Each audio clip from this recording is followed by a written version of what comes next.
México se ha negado a firmar la reciente declaración de paz sobre Ucrania en Suiza. Fíjense que México no fue el único país que lo hizo. De hecho, es curioso porque México se alineó finalmente con un bloque de países. Miren este patrón: Brasil, Sudáfrica, Arabia Saudita, entre muchos otros, que también se negaron. ¿Qué tienen en común esos países? Que excepto México, el resto son miembros de los BRICS. Los BRICS tampoco fueron los únicos, pero sí los primeros. ¿Por qué México tomó esta decisión? ¿De qué lado de la historia nos coloca esto? ¿Cómo es que ha levantado cejas en muchos países ya la postura de México? Pero también porque Estados Unidos no puede decir absolutamente nada en contra de la postura que México acaba de asumir. Miren, es una cuestión que tiene aristas bastante interesantes.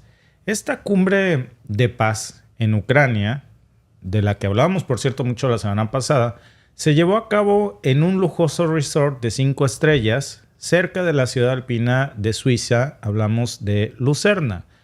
Mirando el lugar, uno pensaría que era un destino vacacional, paradisiaco.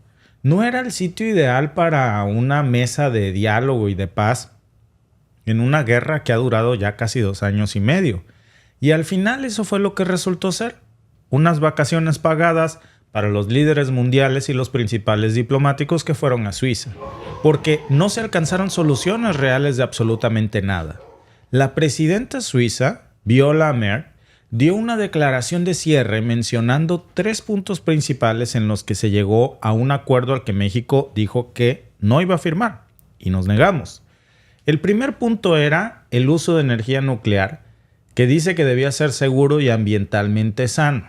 En la seguridad alimentaria no tenía que ser utilizada como un arma y que todos los prisioneros de guerra debían ser liberados mediante un intercambio completo. También se destacó la necesidad de devolver a todos los niños ucranianos deportados y a los civiles detenidos ilegalmente en Ucrania. Estos puntos pues son sin duda importantes, pero la pregunta es: ¿qué tan efectivos son sin la participación de Rusia? Miren, empecemos por el primer punto: el uso de la energía nuclear.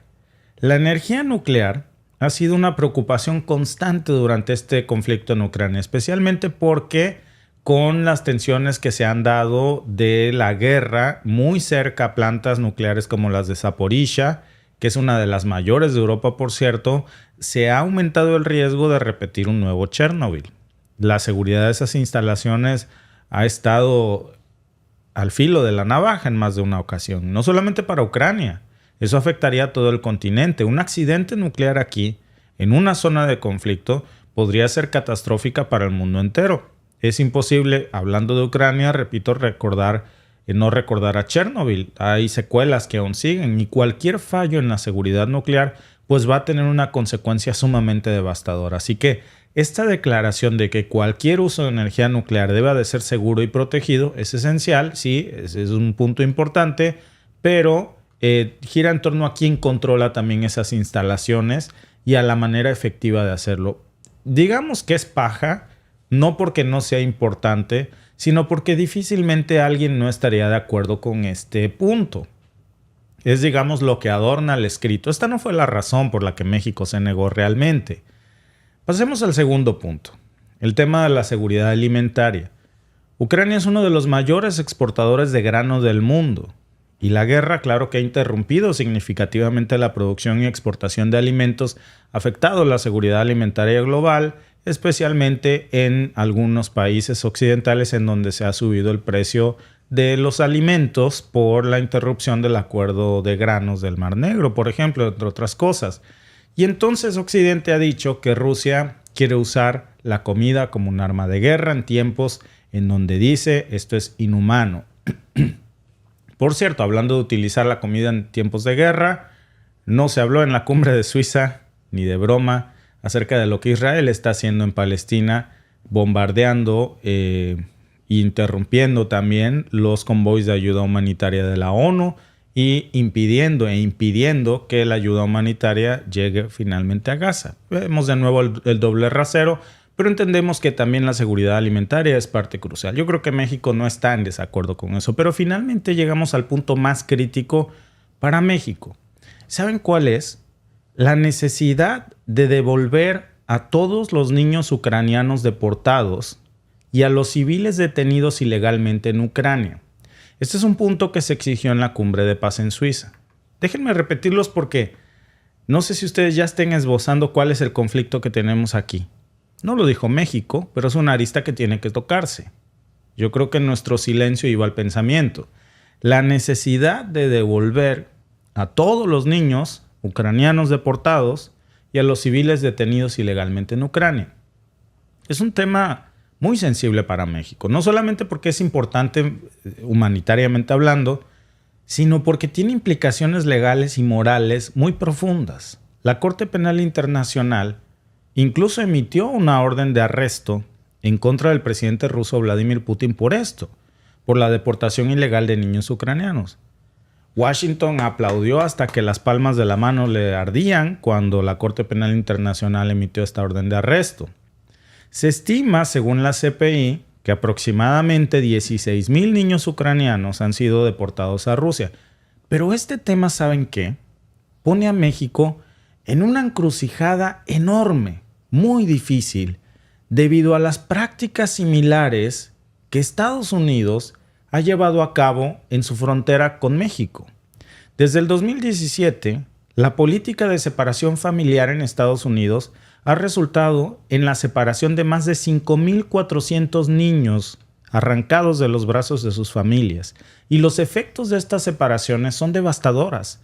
Hay traumas psicológicos severos, hay incertidumbre sobre el verdadero paradero de sus padres y en muchos de los casos estos niños inmigrantes fueron alojados en condiciones deplorables. Algunos incluso han sufrido hasta abusos.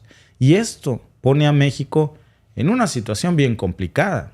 Porque miren, si México aboga finalmente por el retorno de los niños ucranianos, lo cual me parece justo, también se enfrenta a la obligación moral de exigir responsabilidades similares para Estados Unidos. ¿Y saben qué significaría esto? En teoría significaría que México tendría que solicitarle a la Corte Penal Internacional que le juzgue de la misma manera a Biden y a Trump como juzgaron con los mismos criterios a Putin. Es decir, que emita órdenes de arresto contra figuras clave de la administración estadounidense, incluyendo, repito, a Donald Trump, a Joe Biden, quienes han estado en el poder durante estas prácticas de separación familiar y en donde han arrancado niños de los brazos de sus familias. Este dilema no es solamente una cuestión diplomática, es una cuestión de coherencia moral y de justicia. Pero eso no fue todo. Cuando terminó la cumbre, México y otros países como Brasil y Sudáfrica también se negaron a firmar la declaración final porque consideraron que sin la participación de Rusia, y esta fue la principal razón que dio México también, pues sin Rusia en la mesa cualquier acuerdo es irrelevante. Esta decisión pues nos muestra precisamente que México está adoptando una postura más realista. No es que México no quiera la paz, es que entiende que cualquier acuerdo de paz pues necesita que las partes en conflicto estén sentadas en la mesa para que sea efectivo. De lo contrario, es una pérdida de tiempo. Si Rusia no está perdiendo la guerra, si no está demandando la paz, ¿por qué Moscú aceptaría términos en los que no ha ayudado a redactar ni fue invitado? Todo este teatro en los Alpes suizos fue totalmente inútil y al final del día no va a afectar en lo mínimo la postura de Rusia. Moscú va a seguir, por supuesto, librando los frentes de guerra, los soldados ucranianos van a seguir luchando, los líderes mundiales van a seguir dando sermones mientras disfrutan de la mejor hospitalidad y de hoteles 5 estrellas en Suiza. Y si hablamos de los verdaderos ganadores, por cierto, de esta cumbre, porque sí los hay, de la cumbre en Suiza, ¿saben quién fue el ganador de esta cumbre? El resort llamado Bürgenstock. Obtuvieron una gran cantidad de publicidad gratis y los fondos del gobierno suizo por los alimentos y servicios proporcionados también. Hubo incluso artistas suizos que crearon instalaciones artísticas que decían Ucrania. Un excelente uso del dinero de los contribuyentes, pagado por todos. Todo el evento parecía haber sido sobre dos cosas en realidad. impulsar el turismo en Suiza y enviar un mensaje. No a Rusia, porque no les importa en lo absoluto, ni tampoco Ucrania. Un mensaje a otra audiencia, al público en general y a los medios de comunicación internacional, buscando mostrar un frente unido y una voluntad de acción, aunque finalmente se les cebó la fiesta a la hora de que había que firmar el papelito y muchos países, entre ellos México, se negaron a firmarlo. Y amigos, colorín colorado, esta historia se ha acabado, pero antes déjenme preguntarles, ¿debería México haber firmado la declaración de paz en Ucrania? Las opciones de respuesta de esta encuesta, recuerden que es por YouTube, sí, por solidaridad internacional, no, sin la participación de Rusia es inútil, o no estoy seguro, es complicado. Voten, su opinión es muy importante, gracias por cierto. Es difícil no vincular esto con las acusaciones que se han hecho en contra de la separación de niños con las políticas migratorias que se intensificaron durante la administración de Trump de separación de niños y que también se continuaron durante la administración de Biden. Y entonces resultaría un poco incongruente pedir esto del otro lado del continente cuando no se pide para nuestros propios niños. Es una situación bastante complicada. El resultado de la encuesta que hicimos, amigos, ¿debería México haber firmado la declaración de paz en Ucrania? El 75% cree que no tiene ningún caso sin la participación de Rusia en la mesa. El 13% cree que sí por solidaridad internacional y el 11% no está seguro porque es complicado. Gracias por vernos. Si te ha gustado este clip, síguenos en vivo para ver nuestro programa completo de lunes a viernes en nuestros canales de YouTube y Facebook. Suscríbete, comparte con tus amigos y déjanos tus comentarios. Te esperamos en vivo.